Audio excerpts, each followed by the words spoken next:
Avec plus de 70 sapeurs-pompiers, dont une dizaine de professionnels, le centre de secours de Chervionne est l'un des plus importants du département. Le lieutenant Fabrice Arène est à la tête de ce centre depuis 1 an et demi. À l'heure actuelle, on a, avec l'encadrement compris, 13 sapeurs-pompiers professionnels ainsi que des pompiers volontaires.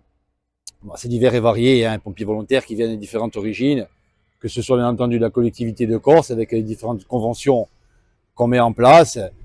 Et ensuite, des personnes qui travaillent au quotidien comme tout individu et qui s'investissent énormément pour le corps départemental et sapeurs-pompiers de Corse. Un effectif mixte et une nouvelle génération de soldats du feu originaires pour la plupart de la micro-région. On a des recrues à partir de 18 ans qui sont certains issus des jeunes sapeurs-pompiers.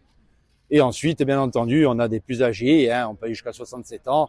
Et à l'heure actuelle, on compte le plus ancien de la caserne, le plus âgé qui a 63 ans. Un secteur d'intervention vaste, entre plaine et montagne, sur 23 communes.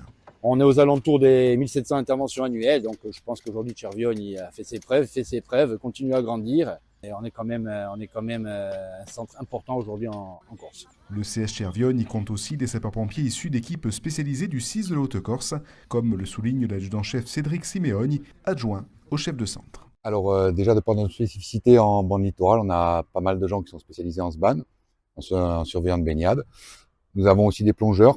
Nous avons 2 plongeurs au sein de notre centre.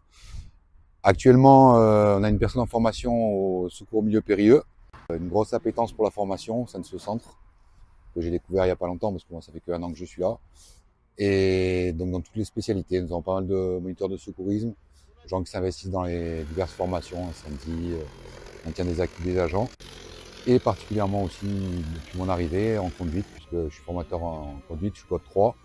Donc on a une personne qui a embrassé ce cursus qui est assez long au niveau formation, et actuellement le centre va être centre pilote au niveau de nouvelles formations mis en place au sein du SDIS, le code 0, donc qui conduite aux véhicules en situation d'urgence, ce qui sera les conducteurs d'ambulance et véhicules légers. Un centre au service de la population, au-delà du secours à la personne, avec une dynamique associative. Cette année, on a voulu marquer une empreinte au niveau du Téléthon, comme vous avez pu le constater. On a quand même ramené une somme assez importante et conséquente de 10 000 euros pour la maladie, bien entendu.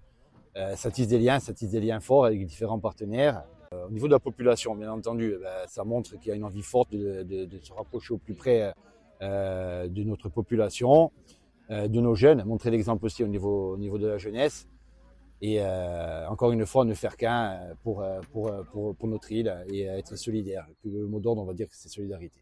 Les enjeux pour le CS Chervionne y sont nombreux au sein d'une micro-région en constante expansion démographique. Face à cette évolution, l'adaptation des moyens opérationnels demeurera essentielle pour répondre efficacement aux besoins croissants du territoire ces prochaines années.